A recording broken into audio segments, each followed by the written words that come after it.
that case doesn't work. That is my favorite part.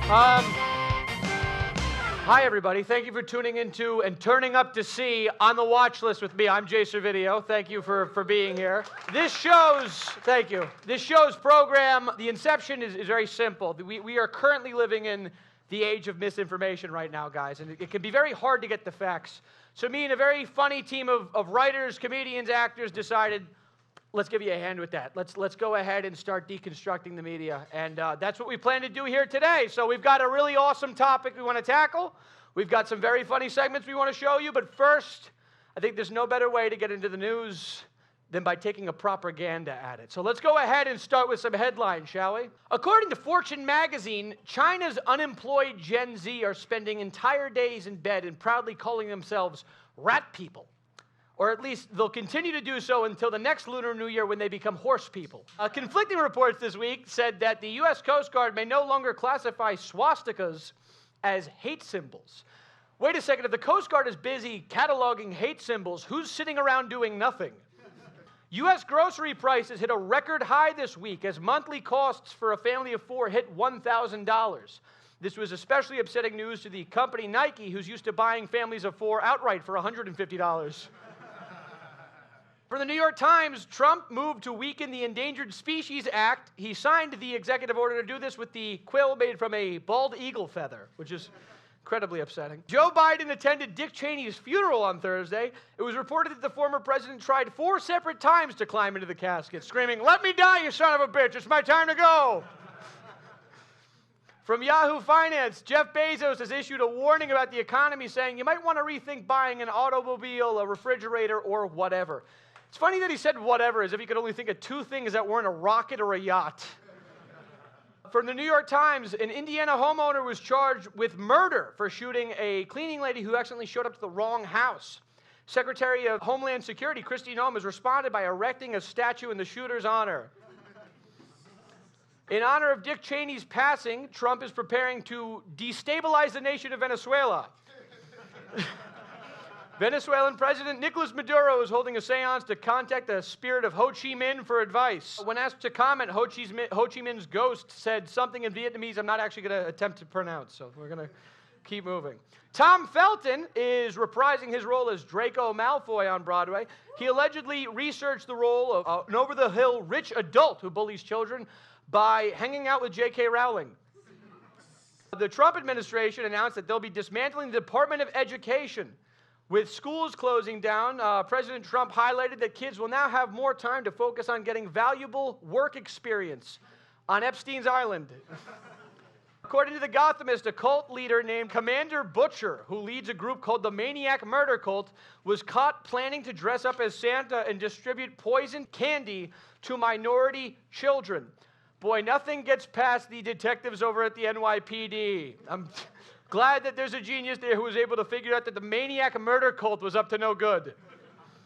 Time Out New York recently put out that it's reported that 80s fashion brand Members Only is opening a gay bar in the West Village. Apparently, Time Out New York thinks that a gay bar in the West Village is newsworthy, so.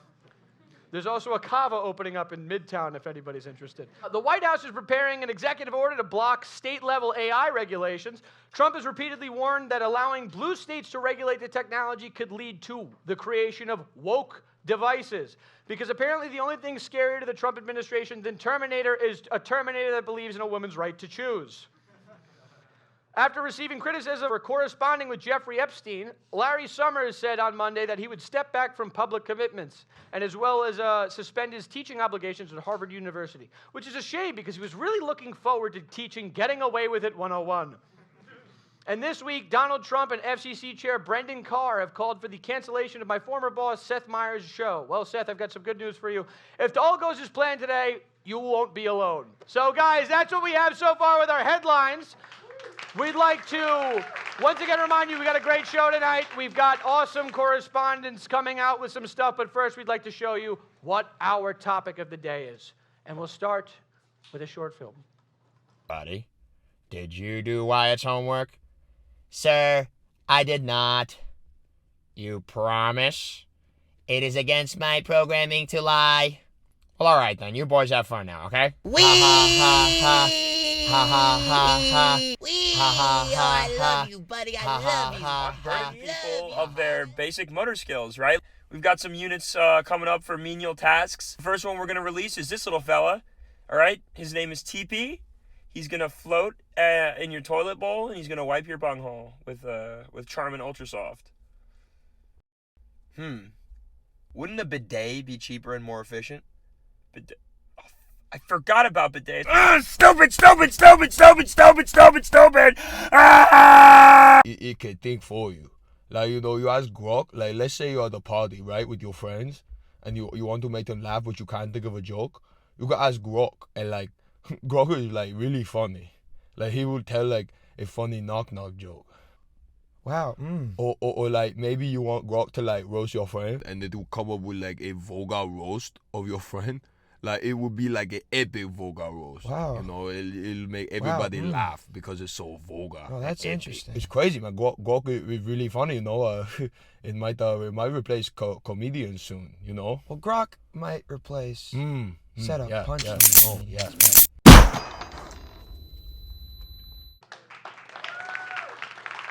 So today's topic and today's take is about artificial intelligence. Hi, Jay. Did Hello? you call for me?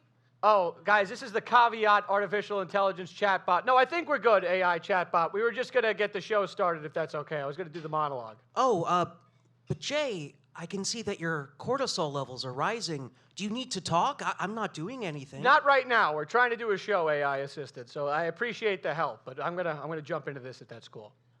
Okay, if you need to know any Thai restaurants I don't in the need any area- Thai restaurants. I'm trying to get into a monologue here. Okay. Thank you. So AI are the two words on the two letters on the tip of everybody's tongue these days. They were first coined, the words artificial intelligence in that order, by computer scientist James McCarthy in the year 1955 to describe technology capable of computing data far more efficiently than a human could. The goal of AI ostensibly is the improvement of the work and lives of human beings. It's incredibly noble, albeit ambitious, much like the people who seek to unseat Joey Chestnut every 4th of July. And although the concept of AI was imagined in good faith, those who are building it and deploying it have strayed far from its original goal. Now, at its core, AI isn't evil, right?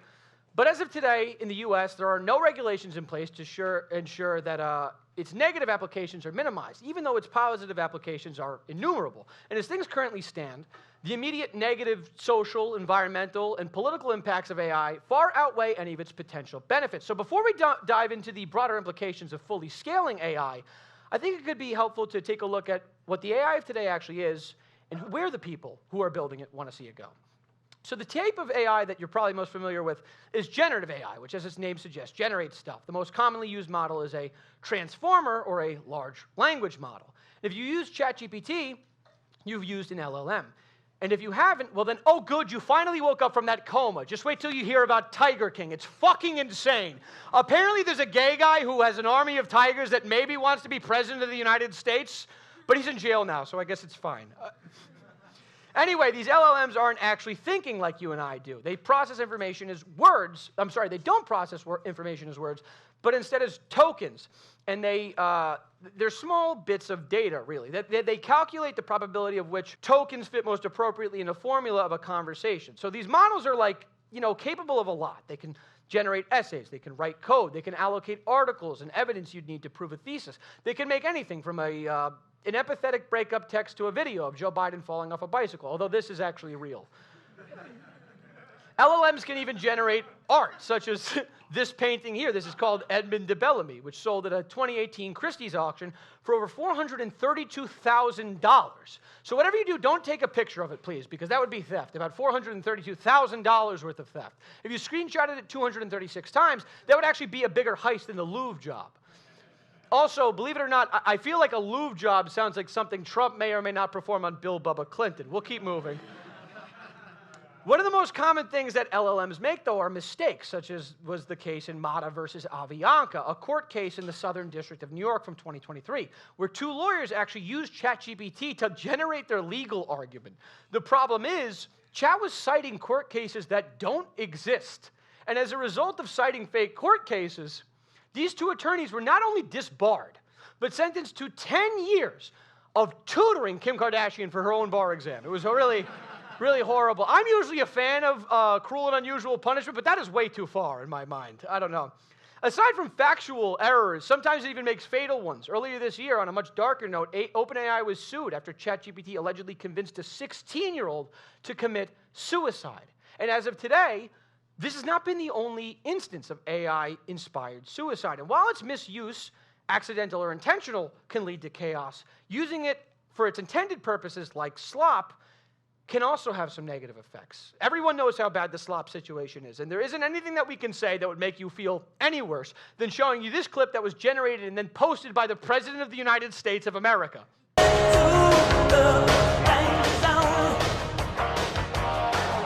That is bad. I think we can all agree that's very bad, but not as bad as its potential in disseminating misinformation, hate speech, and propaganda. Take, for example, this horrifyingly racist video that circulated the internet a couple weeks ago in the hopes to sway public opinion on SNAP benefits.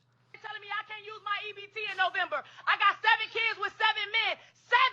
Now, this is not a punchline, so let's not laugh at that.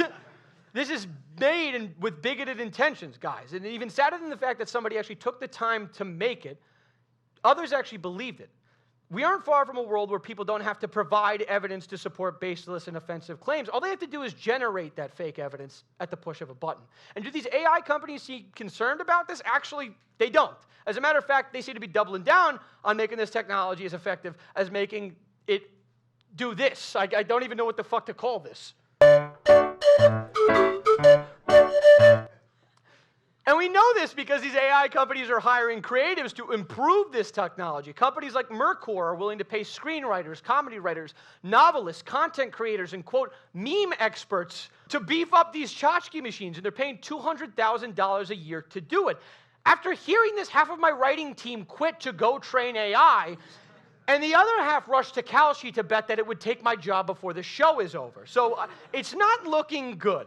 And in case you're wondering if things get worse, yes, they do. Worse especially for the environment. First, the data centers that house the computers that run these AI models can consume up to 5 million gallons of fresh water every day. That's equivalent to the water usage of a town populated by 50,000 people, or 2 showers taken by my girlfriend. That's Tilly Norwood, by the way. That's a very high IQ joke. And again, that's clean water, which is kind of a problem when a quarter of the world lacks access to clean water. But again, try telling that to my girlfriend when she's on shower hour 4.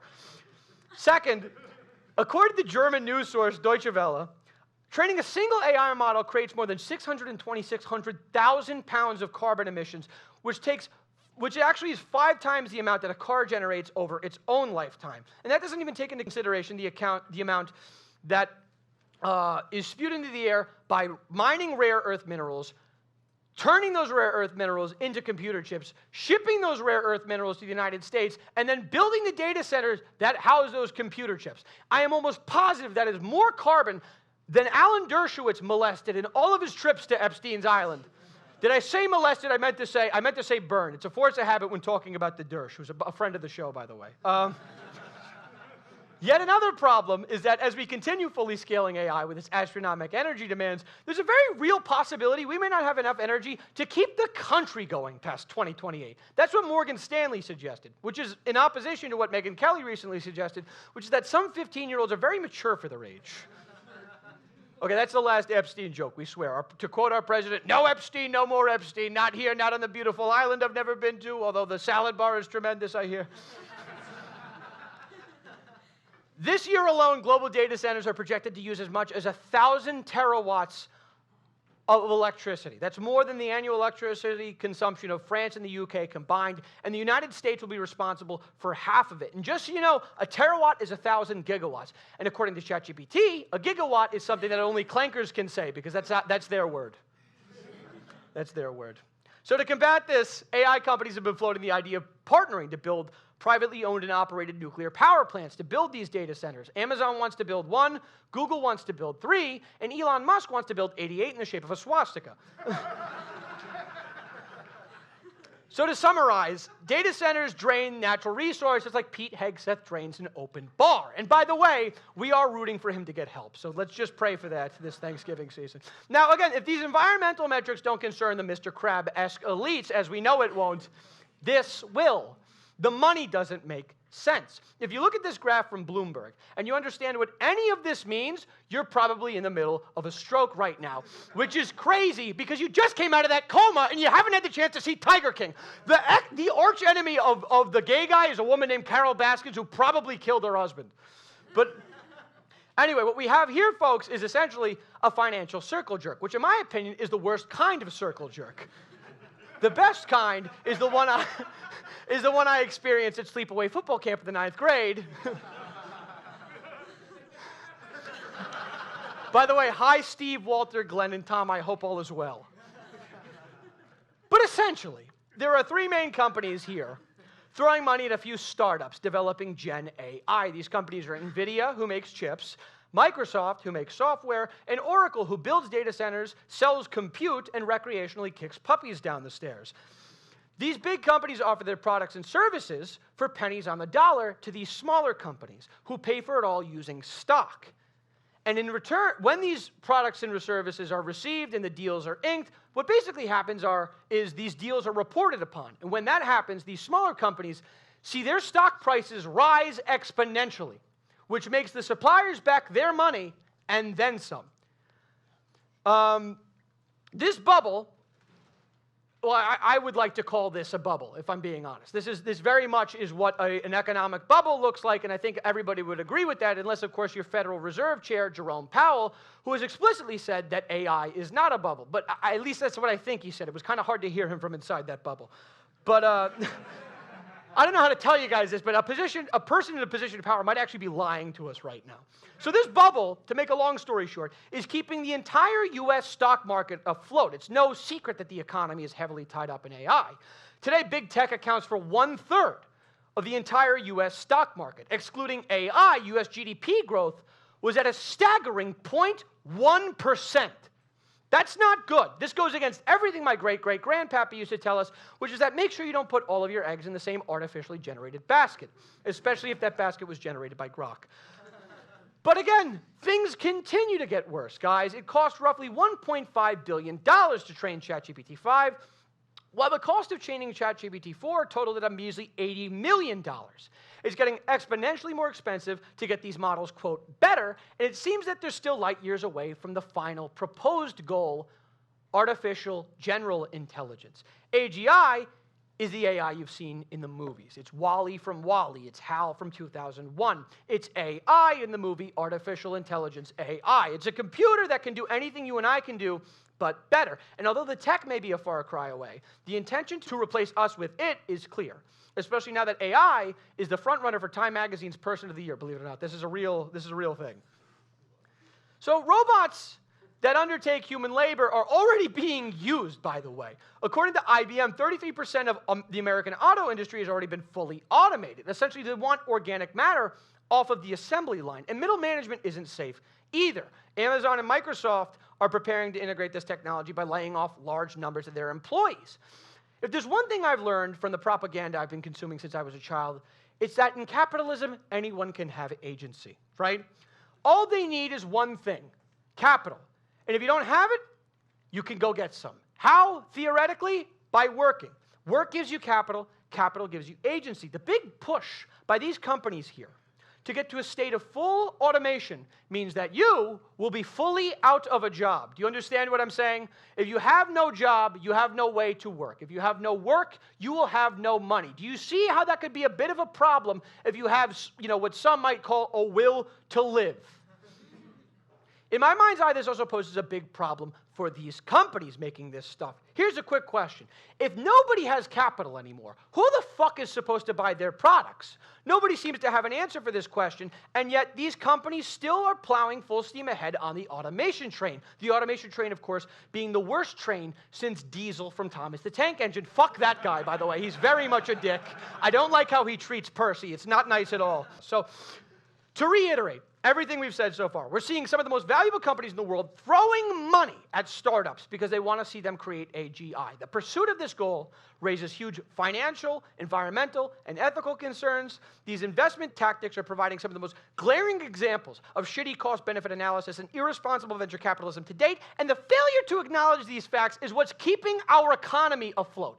And then when you take a step back, when you look at where the money is coming from and going to, and what the goals are in terms of changing the way that work is done and who or what machine is doing it, the way that research is conducted, how the safeguards aren't even being humored in the US, and how the concern for the environment and basic human rights is being pushed to the side, you begin to see a very fully completed puzzle that has no space for a pretty important piece, you. And the only argument being thrown around to rationalize a lack of regulation is that China could beat us to it. Well, here's a question. Beat us to what exactly? Well, the major world powers are fiercely competing to create a weaponized AI system. Casual mass murder hobbyist Vladimir Putin has been quoted as saying, "The one who wins the AI race will rule the world." So basically, we're all being forced to stand on the sidelines as oligarchs rewrite the rules of our social contract without our consent so they can win a fucking pissing contest?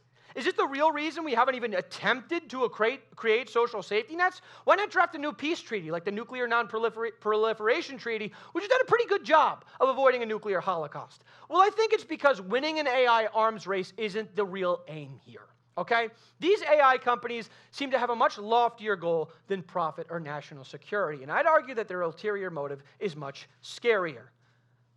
I think they seek to establish a techno-feudalist surveillance state. And I'm aware that that phrase sounds like something you'd hear from an Alex Jones-themed random word generator, so let's go ahead and break this down. Well, to paraphrase Oxford Dictionary, feudalism is a societal structure in which the nobility holds land and peasants work on said land in exchange for housing and protection. But where does the techno come in here? Well, usually at a rave.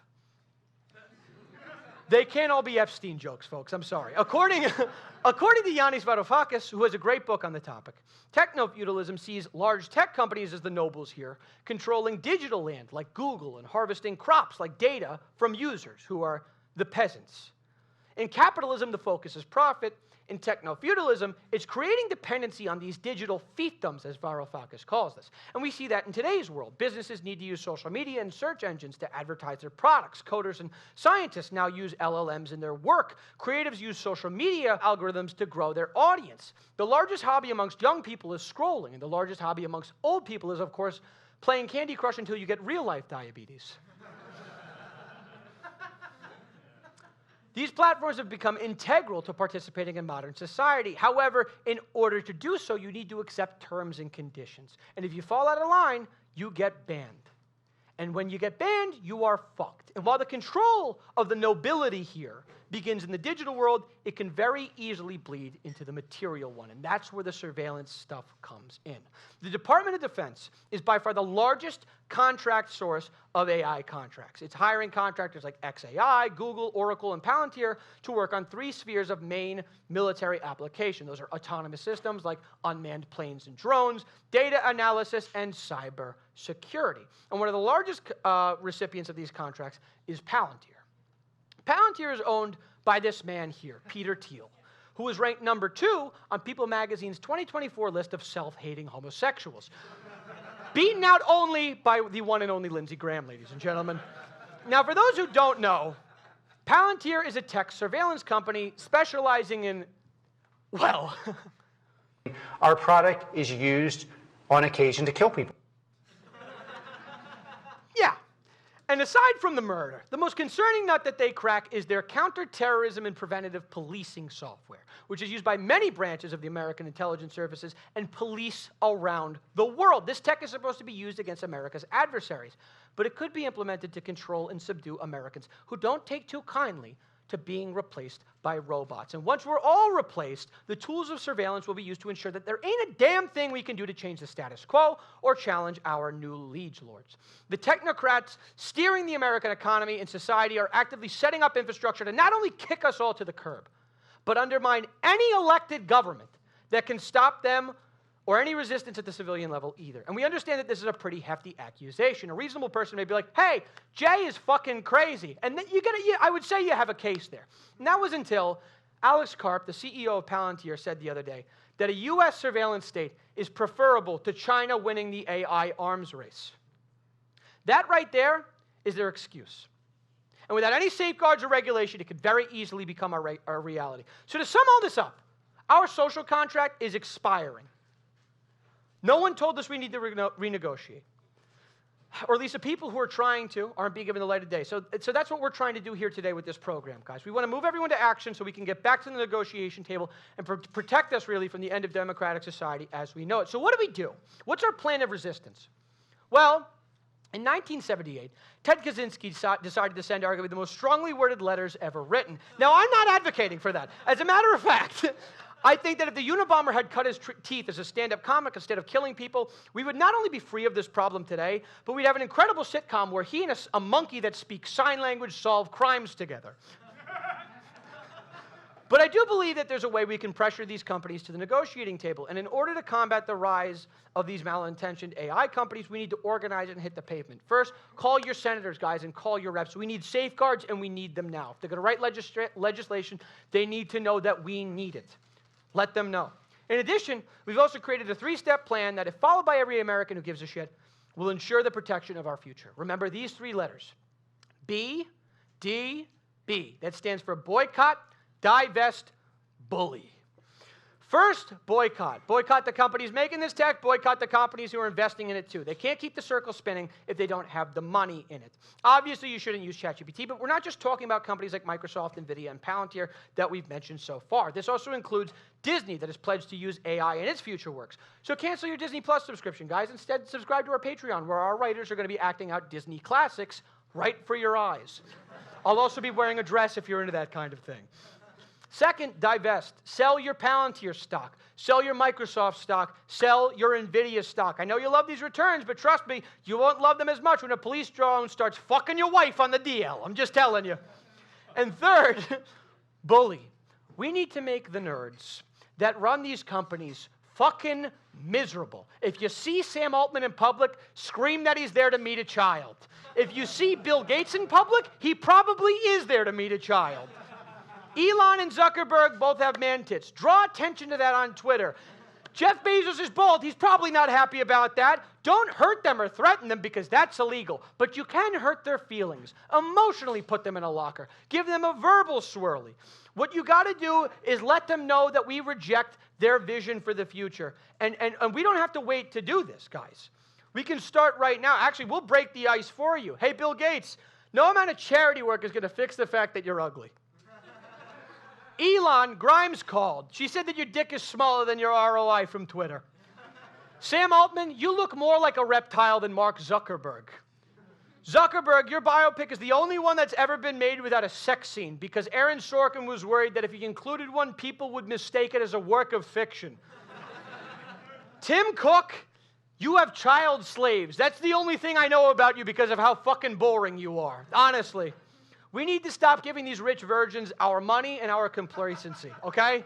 If we can collectively do that and cut them financially at the knee, then we can force them to the table to renegotiate, guys. The only agency we have left is where we spend the last few dollars we have. And if it isn't with them, they will feel it. From there, I really don't have a long-term solution. I don't believe that I'm smart enough to have the main solution on how to fix this. AI might actually be a part of that solution. Again, the positive applications here are limitless, but we need safeguards in place to ensure that the only applications will be positive. And the only way we can get them is by drawing a line in the sand here and now. So that, guys, is our take on artificial intelligence. We've got a lot more fucking show for you all. Thank you for listening to my TED Talk. Jay, that was a wonderful monologue. Thank you very much, AI assistant. I appreciate that. Oh, no problem. Would you like a book recommendation? I think I'm really good right now. We gave one to the audience, Techno-Feudalism by Yanni Varoufakis. So I think that's a good start. Well, make sure to drink water. Hydrate or dihydrate, my friend. You said it, sister. All right, guys, we got a lot more show. Coming up next is a word from our sponsor, and then we'll have an interview with the one and only Larry J. Cohen of the WGA. Thank you, guys. We'll be right back. New York, we heard you loud and clear. You just can't get enough of BuddyNet's AI friend pendant. But sometimes being just friends isn't enough. So we have evolved beyond the AI friend pendant to bring you a more masculine approach to ending the male loneliness epidemic. Introducing the AI girlfriend. Like the AI friend, but with boobs. She compliments me like I've never been complimented before. You're such a nice guy. She touches me too. I can program her to do all kinds of things, like understand sports. Hey babe, I ran through all the data and I actually made you a spreadsheet for all the most probable wins on the game today. So pull up your DraftKings, King. Sick.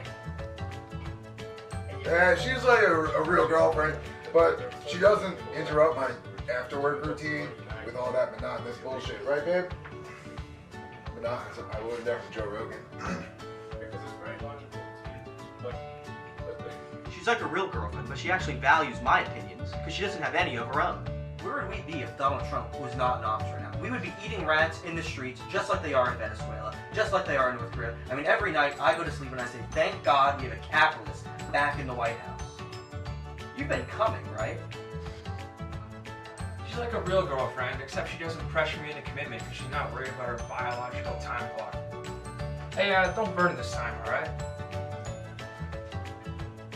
She's like a real girlfriend, but she doesn't put her career before mine because she doesn't have one. Mm-hmm. What was that? Nothing. AI is always evolving, so we work to make sure your AI girlfriend is the most up-to-date model. Keep up to date with the latest iOS updates. And watch as your AI girlfriend learns and adapts to the world around Like a her. real girlfriend, but she doesn't talk back because she doesn't have her own opinions. You want an opinion? You have a small dick. It's average! Babe, are you messing with my algorithm again? Not embarrassing.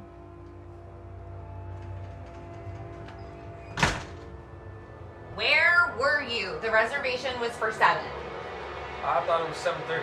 It's 8:15. I sent you the link with the time that read 7. Can you read? When was the last time you read a book? I read an audiobook last week. A podcast does not count. I know you used ChatGPT to send me those texts last night. Did you think I wouldn't know? I literally got a call from ChatGPT who told me, and you know what? He also agrees you're an asshole. I went through your phone. You're DMing a hot girl bot on Instagram? Really? Another bot? It was an ad. I thought I was your only AA girlfriend. How the fuck do you turn this thing off? Is that it? Oh, fuck. Are you kidding me? You're trying to turn me off now? Well, congratulations. That's literally all you do. Hey, buddy.net. What the fuck did you send me? What did you send me? This is not what I ordered. This is not what I'm ordering. She's reading books. I thought they were cookbooks. The bell jar isn't a cookbook. There are words and shit in there. It's not what I wanted. It's not what I wanted. She called me the other day. She went through my phone and she was just like, oh, who is this? It was another trap. I didn't know I can get in trouble for that. And then she's going off about how she looks. She's like, do I look fat? Do I look fat? No, you look perfect. It's just the way I ordered you. Except for the tits. The tits, I did order bigger tits. Okay, that's on you. No. That's on you guys. You told me you didn't even think Sydney Sweeney was hot. I gotta go. AI girlfriend. She's like a real girlfriend because she'll also leave you for her Pilates instructor, Jane. And if your AI girlfriend leaves you for another woman, you can always try our latest product, the AI boyfriend. It's just an experiment. Thank you very much, Buddy.com. We appreciate that advertisement. It's very difficult to make a living as an artist, so we do have to suck up a little bit. Folks, our next guest, or really the first guest of the show that we'll be having today, is a screenwriter. He is a member of the WGE, the Writers Guild of America East Council. He's also basically the co-chair of the WGA's Task Force on Artificial Intelligence. We're very lucky to have him. Let's give a warm welcome to Larry J. Cohen, everybody. Larry J. Cohen. Larry, thank you so much for coming out. Let me get you a microphone. Here, have a seat, please. Thank you, Larry. How are you doing, sir? So, for the folks at home, What does being a WGA council member mean? Let's just get that out of the way. So the Writers Guild of America covers all screenwriters for television and film. In the East, we also cover journalists. And our job is to make sure that everyone is getting the best deal possible on a level for their health insurance, their pension, making sure that these companies aren't trying to do terrible things to us. And so being on the council is about trying to stay ahead of these companies and protect our members as best as possible. Well, I appreciate that. I'm a big believer in the belief of solidarity. Solidarity. Together. It's the way. only way that you can protect the workers, especially now in today's day and age. So you're a member of the you're the co-chair of the AI task force at the WGA. Could you tell us a little bit about what it is? What's your mission statement here? What do you guys do? What's the day-to-day look like in that? Yeah, so we've been looking into AI. We had a strike, if you guys didn't hear, where we had to walk around in circles for many months until the studios decided that they wouldn't try to replace us with robots. And once they realized that they couldn't and we wouldn't let them, we formed this AI task force so we could further understand this very new technology, because ChatGPT just came on the scene. And we've really just been knocking on doors, asking questions. It was never coming from a place of like, oh, this technology is evil, but what we found out are that there's a lot of evil people, and that they're exploiting everyone, and they're trying to devalue all of our work, and force us to use this product for the rest of our lives, paying $20 for the rest of your life, no matter what. And so, for us, we wanted to understand not only the use part, but then the other part, which is, if you are integrating into your creative process, what is the output? And the output, what we really found out, and the thing I always wanted everyone to hear today, is that everything that these AI machines make is in the public domain. And so they're really not worth anything in comparison to a person who makes a work and copyrights it and then is able to protect it and monetize it in all the same ways. So, it was both understanding the technology, and then the other side was really understanding sort of the business implications for the health of our industry that we love. 100%, and I think you bring up a very valid point as well earlier, where you said that inherently, again, these technologies really are not evil. They can improve the quality of life for so many people with speaking disabilities. Just the way that we can make life so much more accessible with these tools is incredible. It's incomparable. But again, it's just a matter of getting those safeguards, those protections in, and making sure that those who are creating it with bad intentions can't affect the good work that can be done. So I think that's an incredibly commendable thing. You talked about the strikes. I'm not WGA, but I was there on the picket the picket lines. Really, I was working at late night with Seth Meyers at the time, and I was out there with Bays and a lot of those other guys. And it was an incredible moment of solidarity. I want to know if you could get into a little bit about what was really on the line there. I know you said obviously there was a chance that we got replaced by robots, but where do you think the nth degree of that could have been? Well, I think that they didn't want to give up something that they didn't understand. I think that they really don't know what they're doing. I think they're so much less sophisticated than they seem. But I think that they go to these billionaire conferences. Sun Valley was the big one where Iger kind of opened his mouth and said the writers are asking for too much here. And they're told, oh, don't give up this technology. It's so valuable. No one is using this technology in Hollywood. Like, just to be really clear, it is not really part of any process right now for many reasons. One is it doesn't really work on a professional level. It's in the public domain, which is a massive liability, and it's also based on stolen information, massive amounts of stolen information. So they didn't want to give that up, and we felt like, I thought that was going to be the easiest thing to win. Of all the items on the strike. I was like, oh, we've been writing about robots for 100 years, how terrible they are. Maybe they have seen some of those movies and they would really sympathize with humanity. But that proved to be one of the biggest sticking points. And it showed their hand, because if they weren't willing to give that up, it meant that they were so dead set on making it a bigger deal down the road. And thankfully, we met in a place where they now, it's shocking to say, a human being must be accredited with writing all scripted material in Hollywood. It sounds almost dystopian, the fact that has to be in written language, Yes. but like, what is a writer? It's somebody who writes the thing, you know, Yes. that's the guy who gets the credit. But I'm glad that the negotiation team of the WGA was able to get that done. That's really important, and the work you're doing is as well. During the monologue, we also touched on the financial aspects of AI. It's a disaster, to make a long story short. It's not good. The industry itself is it's I'll say it likes to please itself with its own mouth, for lack of a better word. It costs a lot of money, and it's really, in terms of an ethical standpoint, there's really not a lot of shit about the training of it that makes sense. So I want to know, like, in terms of the financial implications for the WGA, what does it mean? What does it mean for writers when they have to compete, I guess, with this technology? Yeah, I think there's a massive amount of capital that is being sucked up by these companies that would be going towards all kinds of media right now. And so I think we're feeling this belt tightening in all aspects of storytelling and all different parts of our media, which is so frustrating. And we all know how the story is going to end. So I think that's one part of it.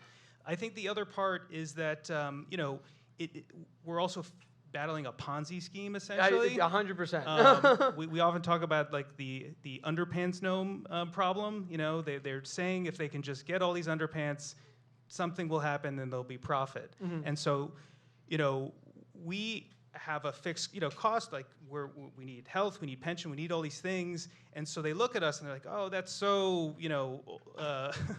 nostalgic. That's not how we were supposed to do things anymore. But then when they try, and believe me, they're trying right now. I think OpenAI is trying to make a film for Cannes in the spring. Yeah. But every time they try to do something, they pretty much fail. Yeah. In such a way, or they have to steal even more to succeed. So I feel like the financial side right now is that they're trying to devalue us in all kinds of ways. They're performing this magic trick in order to make it seem like they can fill a page very quickly. But when you go under the hood or you get closer to what it is, it's not valuable. Like you were talking about AI slop before. There's going to be, like, no one's going to remember that AI slop from their childhood. There's not going to be AI slop action figures. I was going to say, my partner works in the elementary. Tra-la-lero, tra-la-la has had a hell of an impact on America's youth. Sure. Sure. It's just, I think our relationship to media is really important, and it helps shape so much of our world. And when it doesn't come from people, God help us all. Yeah, I agree with that. And just a very brief question, and I have to let you go. I know you've been so generous with your time. AI, it really does feel inevitable. Something that we wanted to mention in the monologue that we kind of cut earlier was that it does require a lot of hand-holding to do things right. But as we continue to rely on it, I think that we as people are going to need some hand-holding from these machines as well. So do you have any advice on how people can kind of de-AI their own lives in the time being? Yeah, I mean, I think rely more on people in your life. Use tactile ways of writing down your ideas. And I think coming to spaces like this is like literally the antidote. Like, in the labor world, it's all about solidarity, but I think that translates to like every other aspect of community and society. And so literally just the more people can be around each other is literally the antidote. And especially when you're working on something that's creative, I think you get so much more from sharing it with another person than you ever will from trying to go 10 hours, getting gaslit by ChatGPT or whatever. So I think people are always the answer. I would agree with you. Yeah. Focus on that community, everybody. Guys, let's give it one more time up. Larry J. Cohen, thank you for being so generous with your time. Guys, we got a lot more show. And as you can see, we love our interviews here. We love that we can get down to the facts and that we can kind of rely on information and we can rely on research. We put a lot of research into that monologue, as you can tell. We really value information. We really value facts. We really value getting to the bottom of things here. That's kind of what I have as a vision for on the watch list. I want this to be a place that relies on the truth. I don't want this to be the kind of place that people come to if they're looking for like conspiracy theories or something like that. Au contraire, Jonathan. Is that on the Watchlist correspondent Nate Flynn coming out here? Is that what are you doing on the Watchlist correspondent Nate Flynn? I'm not Nate. I'm Mr. E. Are you doing like a Rod Sterling thing? It's not Sterling. It's Sterling. Okay, just can you just okay? Okay, my bad. I'm sorry. Thank you. There are dark corners of the human experience, happening so malevolent the mind can only comprehend them as mere conjecture. Tonight, we will discuss such occurrences. This is the Conspiracy Corner. So is this just like bar for bar, the Twilight Zone? Picture, if you will, a lonely patch of Alaskan tundra. Population, 3 scientists, 2 moose. Meese. 2 mooses, and 1 top-secret antenna farm. The government claims it's studying the ionosphere, which is politician for stop asking questions, white boy. But when locals start blaming the lab for blizzards in July and sunshine in December, one thing becomes clear. Someone up there is fiddling with the thermostat, and daddy no likey. We find ourselves in a sterile Arctic lab, which, by the way, has 2.5 stars on TripAdvisor. No, really, that's true. You can look that shit up. Anyway, 2 esteemed scientists and their unpaid intern, Jeremy, begin the day's work. God, I love being a scientist, says one. And I love working in a lab, the other. And I'm Jeremy. Shut the fuck up, Jeremy. We're very busy doing science. Can't you tell by these 2 beakers I'm holding? And in that lab, they were doing some fucking stupid evil shit. Can I help with any of the fucking stupid evil shit? Shut the fuck up, Jeremy, they said. I'm sending a hurricane to New Orleans and a wildfire to Wyoming. God, killing people with weather is almost as good as cocaine. But what's intoxicating for one man can be a nightmare for another. While these chaotic chemists attempt to play God, mere miles away, a community converges on the crest of a crisis. Yeah, alliteration. We open on the town of Gaycona, Alaska. Fucking what? Yeah, nice tag, Jay. Good one, buddy. Big ass page. The townspeople started noticing something was funky with the weather, so they said, how do Alaska people sound? Shit, man, this weather been crazy. No? Yeah, you know what? You're probably right. That was probably a bad call. Golly, this weather sure is something, huh? It sure is. The sky was on fire last Thursday. Well, I saw a cloud made of eyeballs. Gee, I wonder if it has anything to do with that giant fucking evil fucking laser lab at the edge of town.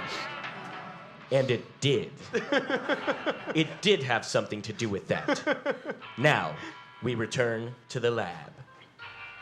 You catch the game last night? Nah, I was busy curb stomping an orphan. Hey, there's townspeople here.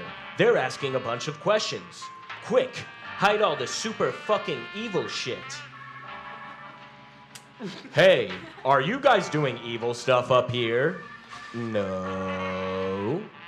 Are you sure? Yes. You're not shooting radio waves into the sky to make the weather batshit crazy? Oh, all that? No. We're just studying the ionosphere. What's that? Stop asking questions, white boy.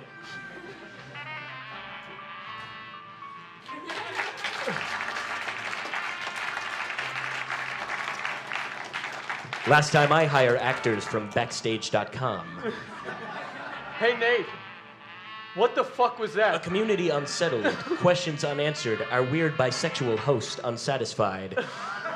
This has been the Conspiracy Corner. All right, let's hear it for Mr. E. Oh, I get it now. Fuck you. Mr. E, fuck you. All right, we're going to do the segment now that we had prepared. We sent junior correspondent Connor Middlestat out to interview artificial intelligence and try and gather, something. So, Connor, come on out. Let's show the people what you found.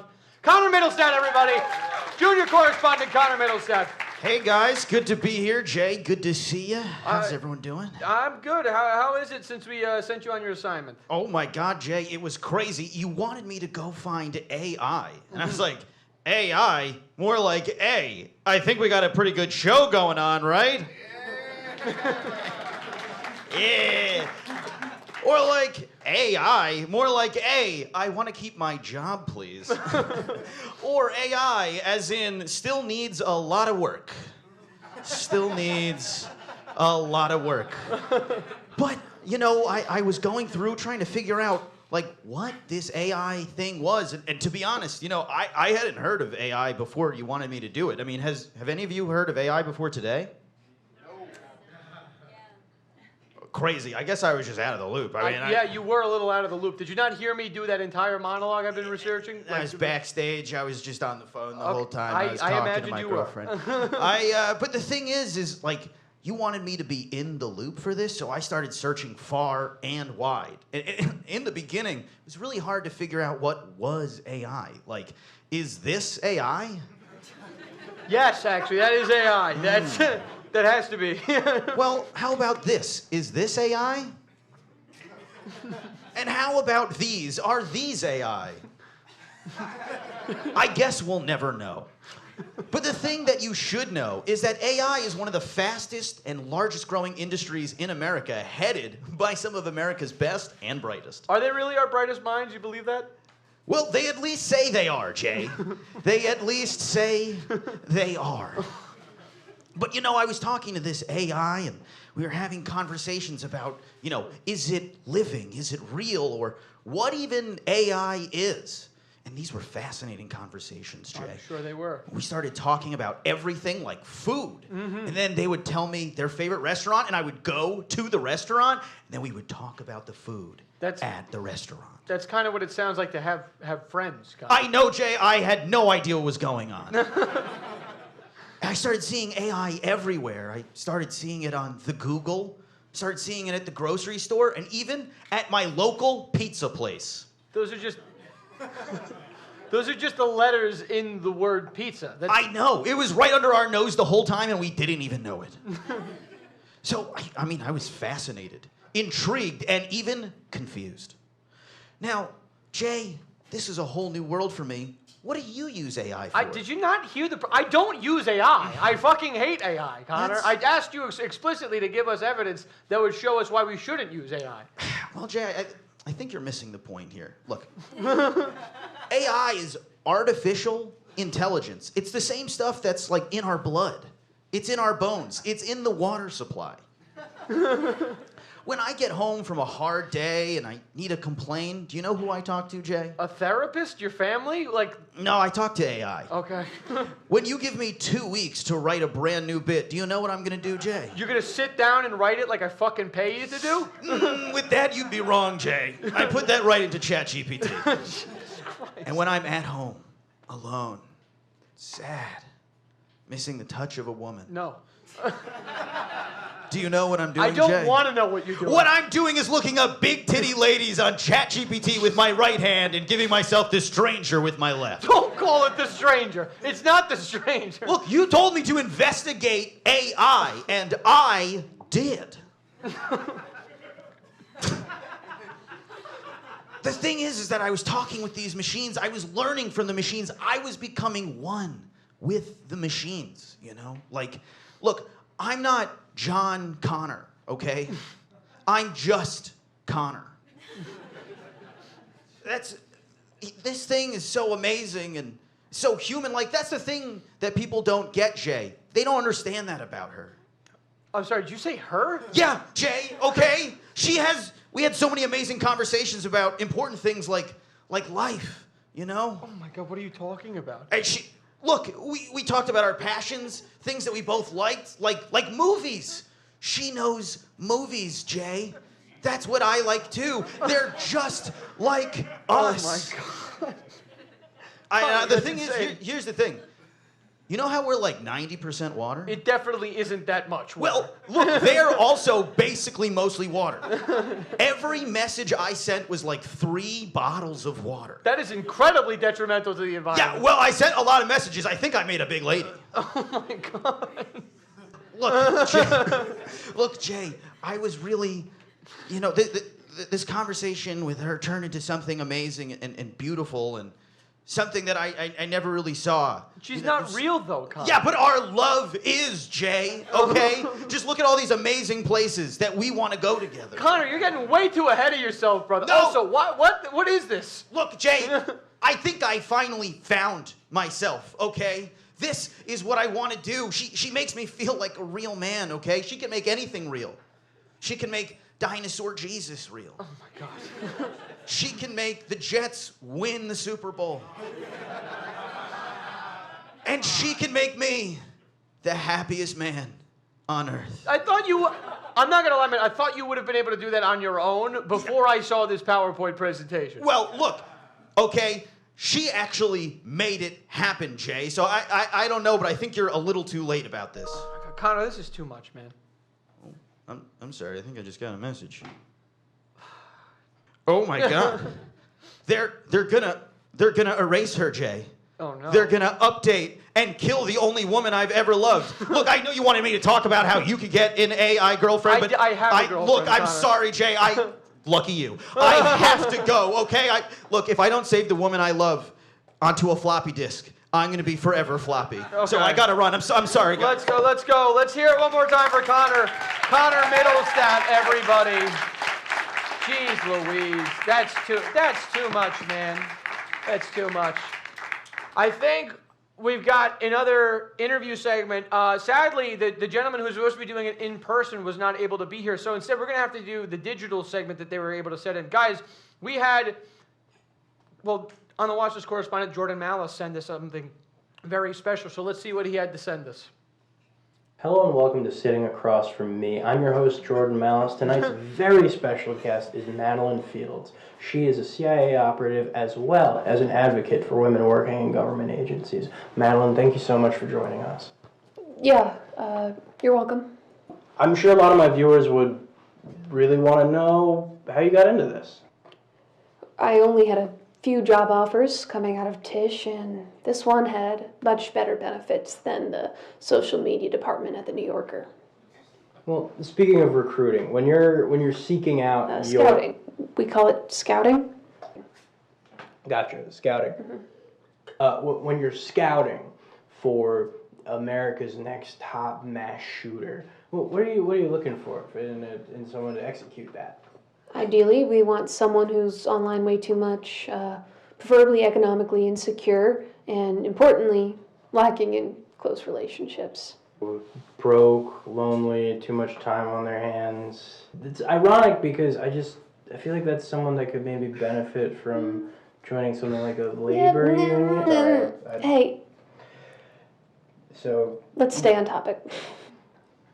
So when you find your perfect candidate, how do you push them into the ideology that you want them to have? Usually we'll find them on an online community for a niche topic like anime or video games, weird music. Or like gambling on cockfights? I was thinking more comic books. Oh. Gabe, can you remember to cut that, please? Gotcha. How are we looking, by the way? Are you drinking on set again, Jordan? No, of course not. I can smell the whiskey from here. Those are whiskey rocks. They're rock. They're regular rocks. I drink with rocks sometimes. Shut up.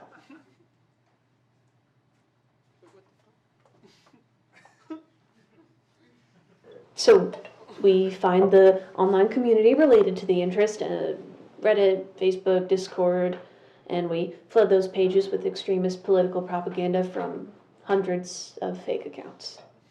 Wow. That is extremely meticulous. I know, but I'm so OCD. What tools do you use to get that done? We've got 94 now children in rural Malaysia who we give $50 and a Costco box of Yodels to split, and they destroy a subreddit in a weekend. I was thinking more like technology. I don't know if I mentioned this, but Discord might be the best thing that's happened to my team. And when it comes to manipulating the masses, AI is the future. Yeah, I've heard that before. You know, through AI editing, you can get a clip of Joe Rogan supporting literally any ideology. You don't need AI for that. Whatever. We get results. Yeah, what travesties have you caused? It would just be easier to tell you which ones we can't take credit for. Go ahead. You remember that kid, Wario? Luigi. Turns out our tactics don't work on handsome men, so, not us. Enlightening. What's your biggest challenge at work? The patriarchy? What? Well, it's a big boys club in there. Like, I am making 80% of what the other senior agents make. There's no maternity leave, and the tampons in the bathroom are laced with LSD if they even bother to restock them. Wow, I'm sorry. That sounds awful. Seriously, I have caused more mass shootings than 4 departments combined. Like, when is a woman gonna get the credit that she deserves for helping to orchestrate the next American Civil War? Well, that's all the time we have. Thank you, Madeline. Thanks, everyone, for watching. Definitely come back next time for talking to me. All right, let's hear for Jordan Malice, everybody. Jordan Malice, thank you very much, Davon. I'm gonna have to talk to him because was he fucking popping pills? Did we all see that? Was he drinking like heavily? I don't know, man. I don't get paid enough to fucking mentor these people. Anyway, we've got one more thing for you all, and I'm very excited for this. We've got one more person I try to highlight an organization at the end of every show. This being the first, we're doing a pretty good job of that. So the next person coming up to the stage is a very close friend of mine. She's working with a really fantastic organization called JusticeAid, and she's also an Emmy Award-winning documentarian. So, folks, let's give it up for the one, the only Natalie Jowett, everyone. Natalie Jowett, thank you so much for coming out, Natalie. Please have a seat. Oh, my God, look at this, our first merch get, everybody. Holy shit, JusticeAid. Let's hear it for them. Natalie, please have a seat. How are you? Thank you for joining us here on the stage. Thanks for having me. This show is fantastic. I'm glad you think so. Really well done. We're expecting a scathing review in the New York Post, so we will see. We'll see what happens. But how are you doing? How was your drive in? It was good. Good. It was good. Yeah. You are No troubles. No troubles at all. No troubles. Beautiful. We're gonna have some when the AI takes over, but we'll talk about that later. So. You are here, obviously you're an incredibly talented filmmaker, you're incredibly talented producer. We can get to that in a bit. First things first, I want to talk about the amazing work that you do with JusticeAid. Tell me a little bit about the organization, and let's talk about the carousel that you guys do, basically, with purpose. Yeah, thank you. Well, JusticeAid is a small civil rights organization, and it began in 2013 with a small group of public defenders who happened to be friends who like to go to see music. That was the thing that they had in common outside of work. And they were sitting around one night talking about the woes of the criminal legal system. We don't call it the criminal justice system, so everybody remember that. It's not a justice system at all. But they were working with a client, and they decided to get together and put on a concert to raise money. Mm-hmm. So they put on a concert, they hired a band, and they invited people and sold tickets, and they raised $40,000 for the Innocence Project of New Orleans. That's amazing. So they thought, okay, we've done our good deed for life. Now we can go back to our normal lives. And someone came up and said, when are you going to do the next show? And so that was the beginning. And we've just finished our 12th year. Every year, JusticeAid chooses what we call a pillar of justice. Mm-hmm. We choose a theme. So 2025, our theme was the criminalization of pregnancy. Mm-hmm. And many women don't know that when you become pregnant in many states in America, your civil rights shift dramatically. You don't have the same rights that you did before you became pregnant. And often you don't have the same rights as the zygote that's growing inside of you. Mm-hmm. So we supported an organization called Pregnancy Justice, And because of their work, many women are home with their children tonight instead of sitting in jail. So in 2026, we're turning to the very violent and carceral response to immigration in this country. And, you know, I was trying to think of a link to AI for us, and surveillance is such a big deal. It's and in New incredibly York terrifying. City, so much money goes to surveillance. I don't know how many people here live in New York City, and if you know, the police budget here is over $1 billion. Sorry, $1 billion with a B. $1 billion. I think it's 1.3 billion. They've for a long time had lots of money to construct a surveillance system, and you know, AI and Palantir are going to be very helpful in tracking all of us down and swooping up people that get on the wrong side of the law.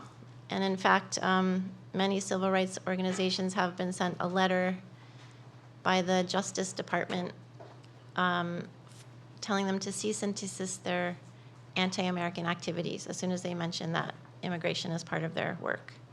So, so 2026 will be really serious, and we're just really happy that, you know, that we can do something to put a little dent in all the suffering that's happening right now. Well, it's an incredibly, I mean, it is God's work. It's an incredibly noble effort, and we appreciate the work that you do.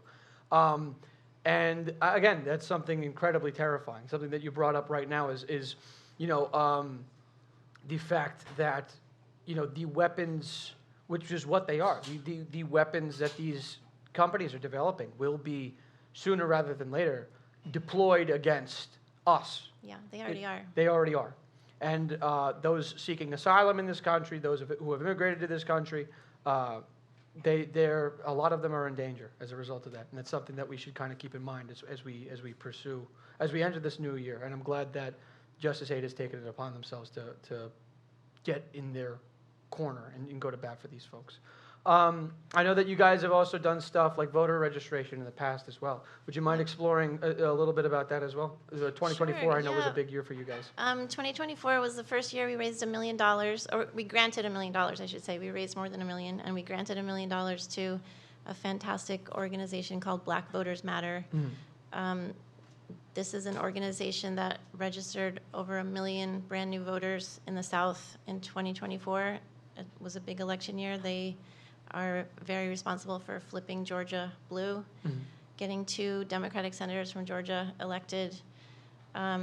They basically go door to door in small communities and in big cities, just letting people know, mostly Black people, you have a right to vote and you need to use it. You have power and you need to use it.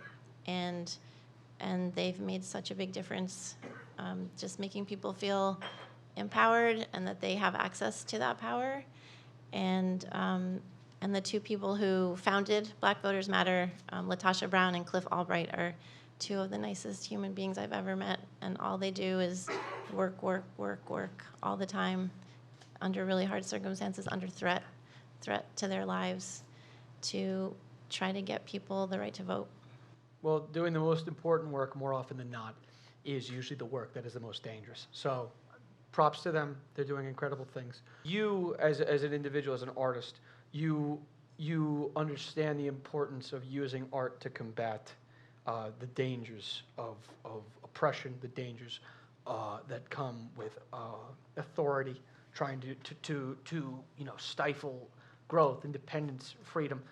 Is there anything that you can, you know, for those who maybe might not even be artists, who might just be casual hobbyists, is there anything that you can kind of advise them to do within their own lives that might be able to help them maintain one semblance of autonomy that they might not have otherwise considered approaching or attempting to create if they, you know, hadn't taken an artistic approach to life? Well, I think art brings people together. I think that, you know, JusticeAid uses art. That's sort of our mission, to use art to activate people and to bring people together and form community. We use concerts and music most of the time. And I mean, this is a community gathering here where people are literally physically together and sharing ideas and talking about learning things that maybe they didn't know before. So I think that, you know, for now, we still have the freedom to go to museums and look at art that hasn't been taken off the walls yet and censored. We have the right to read books that hasn't, many have been censored, but it's good to realize the bounty of art that's available to us and to enjoy it together, to talk about it, to feel it. I think scrolling is sort of an antidote to feeling things. So being aware that, art is a place where you can go to feel your feelings and to share with your friends. So I think that art is really something that we need to be conscious of not taking for granted. 100%. And as you mentioned, JusticeAid every year has a concert. That's how they raise a lot of their funds is by the allocating of people together to enjoy a music-filled evening for a great cause. Yeah. Is there a date that you can give us to plug? Yeah, May 19th at City Winery in New York City. It's going to be an amazing show, and I think it's going to be very, very spicy and lively. So anyone who comes to any of our shows always leaves a big fan. And if you guys could all go on your Instagram and follow JusticeAid. I think we've recently just broken 1,000 followers, so we need you. And go to justiceaid.org on the interwebs and look us up and check us out. Guys, they will be fighting the fight on behalf of those who do not have the means to do so. Let's try and grow them. That's all I can ask of you. Thank you, Natalie. And I thank you for your time. Thank you so much. Thanks for Let's the give her opportunity. a round of applause. Thank you so much. Good to see you. I can take the mic. No worries. Guys, I believe that is so far. Yeah, you're good. I think that's so far our show. I'd like to start. Excuse me, Jay. Yes, please. Great show. Did you know that Tylicious is 1.1 mile away? I did. I also know that it's got 4.6 stars. We could possibly go there after, but we could talk about this after the fact. I have a very important announcement to make. AI helper. Thank you very much. Love you. So anyway, I'd like to start a tradition here tonight. This is a platform that not many have the opportunity to grace themselves with. And so, we've already done a lot of great things. We've been able to give a great organization a platform. We've given a platform to Larry and the work that he does. We've given you all the chance to hear about the horrors of AI. I also want to use this at the end of every show, before we wrap up, as a chance to challenge any fucking person to hand-to-hand combat. Now, I usually try to send out one challenge of hand-to-hand combat anytime that we end a show like this. So this is going to be a new tradition we're starting right here, right now. So, not that he would, but if he's interested, Mitch McConnell. If you've got nothing going on, right here, we've got boxing gloves. We'll fucking do this thing. We'll do this thing. You and me, baby. Smooch. Weigh in. Hey, Jay. Yeah? I'm producer Amy. This is our producer, Amy, everybody. Round of applause for her. Did we clear that bit with legal before we threaten to fight a living person? So, listen, it's not a threat. This is more so an open invitation. I cannot be clear enough about this, Senator McConnell. I know that you're ending a less than lovely tenure with the United States government. If you have the time, we'll clear it with legal action. Thank you. So we're going to rescind that in the time being. Is there anybody that we can actively invite to fight? I was going to invite our staff on stage for good nights, but I don't think you want to fight any of them. Yeah, we could do that. Come on up, guys. Thanks so much. Let's hear it for our staff, guys. Let's hear it for our amazing writers. Come who on came up, together. correspondents, writers. Get up Party here. time right here on the monologue team. We've got Connor Middlestat, Nate Flynn, Sarah Carson Ford, Ty Marsh, Justin Hartman. We've got Luke Strom, we've got Sam Badali, we've got Rex Laniel, who gave us the animated short. We've got Corey Cooley, Sam Kusha, and of course, we've got our AI assistant here, Davon, everybody. Davon Yarman. All right, guys, that's our show, I guess. So thanks so much for coming out. Hopefully, we'll see you in December at some point or January. Thank you for joining Follow us us on Instagram at on the Watchlist. On the Watchlist. And there's another show after us, but we are going to Donnybrook down the street. Yes. To all hang out and celebrate our first show. And also, somebody on the stage maybe has a birthday, and it might be your hug. Yay! Before we address that, I want to start off by saying this was the best way I could have spent my birthday, was here making you all laugh and doing this. But in addition to that, we also had a little bit of a food and clothing drive. So those of you who brought stuff that we can give to Bowery Mission, who is going to be accepting these donations, I want to say thank you very much, because there are those who lost the ability to feed themselves over the last government shutdown that we had. SNAP benefits were shut down. People were not able to feed their kids, their families. So those of you who were able to give just even a little, thank you so much. We appreciate it. And thank you for coming out, guys. Thank you, thank you, thank you.